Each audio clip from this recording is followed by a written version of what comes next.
Hi everyone, this is Learning with Linda, and today I'm very happy to bring you the latest information regarding the SNAP Food Stamps Max benefits for the month of February.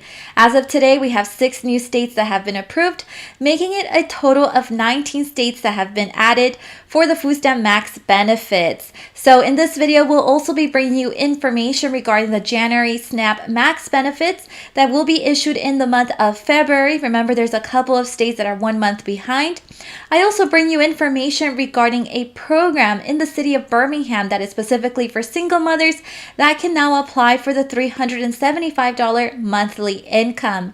And for those in the city of Philadelphia, Philadelphia is also going to try out to pilot a guaranteed income program for a whole 12 months. And as always, I bring you the latest information, so highly recommend for you to stay until the end of this video. Now, before we get started, if you are interested in the latest news regarding stimulus, child tax credit, SNAP, PEBT, and everything in between, make sure you hit that like and subscribe button down below. Now let's get right to it.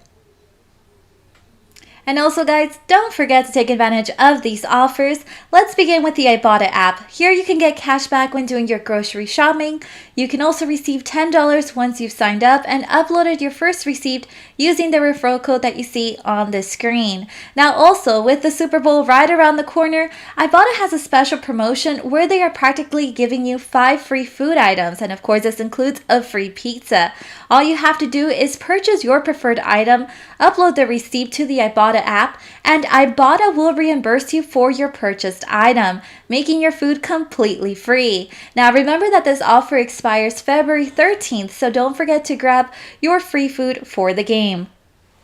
And you can also get an additional $30 just by signing up with Rakuten once you spend $30 or more using the referral link that you see in the video description.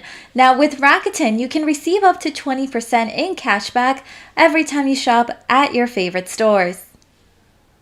And finally, don't forget that you can shop for your groceries on Amazon using your EBT or PEBT card.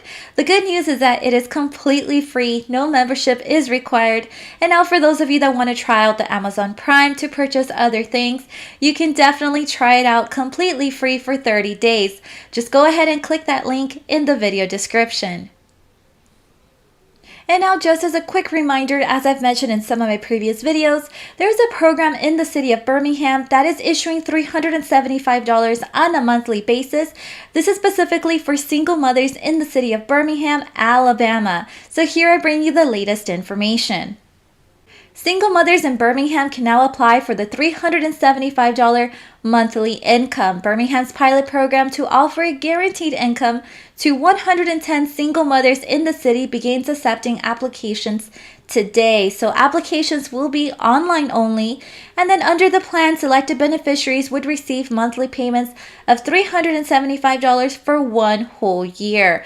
The money does not come from the city funds, but from a grant that will be administered by a nonprofit agency.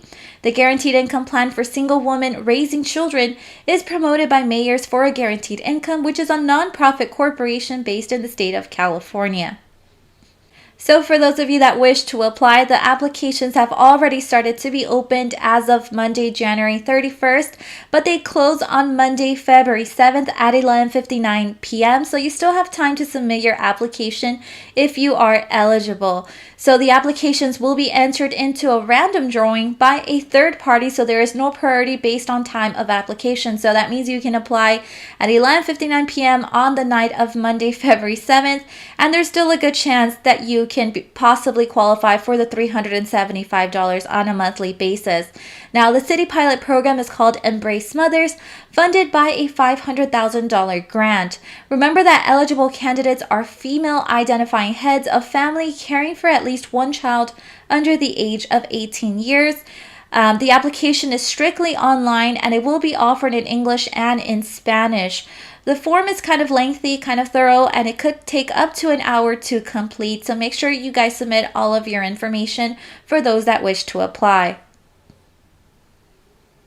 Now, the city of Philadelphia is also not falling behind on these programs. They're also going to pilot a guaranteed income program. So the city of Philadelphia is set soon to join other U.S. cities in attempting an experimental economic mobility pilot that will give recipients cash payments, no strings attached. So as early as March, Philadelphia will start giving up to 60 people $500 a month for at least 12 months. So this one's definitely a little higher than the previous one. Recipients will be selected from a pool of 1,100 people who have received federal support through the TANF program for 5 years. So a total of $322,000 will cover the cost, drawing from existing TANF funds. So the key distinction from traditional social programs such as TANF, said Dr. Nikia Owens, Philadelphia's Deputy Executive Director of Family Supports and Basic Needs, is they don't have to do anything extra for this money. So once again, guys, this is going to be a random drawing, and if you are a TANF recipient, that means that you have a chance of being one of those people who could receive those $500 a month. So in addition to the funds, Philadelphia's Work Ready initiative will also provide case management, coaching, licensed counseling, and peer-to-peer experiences to develop a career pathway. And this is according to an executive summary shared by the city of Philadelphia.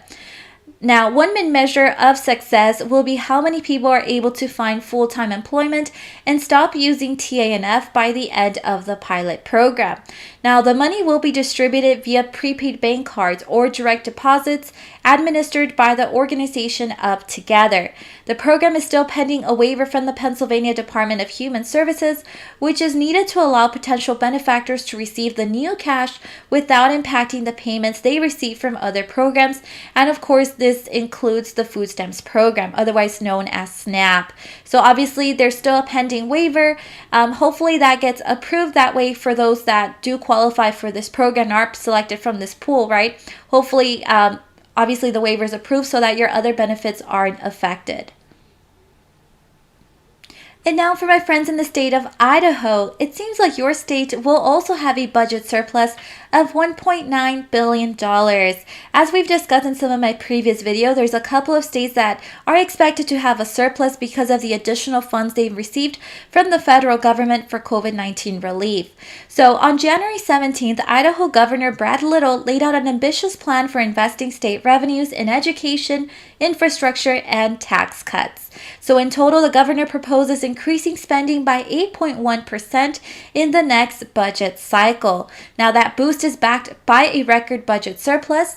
The state is projected to go into the next fiscal year, which starts July 1st, with a $1.9 billion surplus, the largest in state history. Now, the three largest revenue sources for the general fund are individual income taxes, sales taxes, and corporate income taxes. Now, those and other revenue sources grew thanks largely to increases in population and personal income, 24% in the last fiscal year. However, the state of Idaho keeps spending less money compared to other states. For example, in the last fiscal year, 47 states reported that general fund revenue collections came in above original budget projections. Now, this is according to a survey by the National Association of Budget Officers. Now, since spending in those 47 states is expected to grow 9.3% on average in the current fiscal year, the survey said, but Idaho kept spending at a relatively conservative 4% in the year 2022. Now, the governor's proposed budget would allocate $1.7 billion of the $1.9 billion surplus. Some of that money will be used as one-time funding to go toward deferred maintenance, tax rebates, and savings accounts. Meanwhile, ongoing expenditures will boost spending on education, transportation, and tax relief, among other things, starting in the next fiscal year. And now moving on to the topic of the SNAP Food Stamps Max benefits for the month of February. So as of today, there's 19 states that have been approved. Now, if your state is not on this list, don't panic just yet. Remember that new states continue to be added every week, and as always, I'll bring you that information as soon as it is available. Now, keep in mind that the dates I'm about to provide you with are also directly from the USDA website. If you don't receive your payment by the given date, or if your payment is late, all I can recommend for you is to contact your local SNAP office. Now, also, I want to mention that there are a few states that are no longer providing those SNAP emergency allotments, and those states are Mississippi, Missouri, Florida, Idaho, Montana, South Dakota, North Dakota, Nebraska, and the state of Arkansas. Now let's begin with that payout date information for my friends in the state of Alabama. Alabama will be depositing payment between February 28th all the way through March 1st. Colorado between February 6th all the way through the 11th. DC is on a regular issuance schedule. Hawaii, March 14th. Indiana, I know it says January, but it's actually February. So Indiana will be depositing payment only on the odd days between February 5th all the way through February 23rd. Iowa, February 1st through February 10th. Maine, February 10th. Next, we have the state of Maryland depositing payment between February 1st all the way through the 28th. Michigan, February 19th through February 28th. New Jersey, February 1st through February 5th. And the state of Ohio depositing payment on February 24th. Next, we have the state of Oregon that will be depositing payment in 3 rounds. Round 1, February 10th, Round 2, February 25th, and Round 3 on March 1st. Next, we have the state of Rhode Island depositing payment on February 3rd, South Carolina between February 1st all the way through February 19th. Virginia, we have a deposit date for February 16th, Washington, January 1st through the 20th. West Virginia, February 3rd, and a final run on March 9th. Wisconsin, February 12th. Wyoming will be depositing payment based on the first letter of your last name. So A through D, February 2nd, E through K, February 3rd, L through R, February 4th, and S through Z, February 5th. And now moving on to the SNAP emergency allotments for the month of January. Remember guys, there's still a couple of states that are still issuing payments simply because they are 1 month behind. Starting off with the state of Alabama depositing payment on February 1st. California, February 27th. Hawaii, February 1st. Kansas from the 15th through the 24th of February. Massachusetts, February 2nd. Minnesota, February 8th all the way through the 28th. New Hampshire, January 3rd, January 21st, February 3rd, or February 18th. And we also have the state of Vermont depositing payment on February 11th. And that is all the updates that I have for today. Remember to turn on your notification button to know when I have uploaded a new video. See you next time.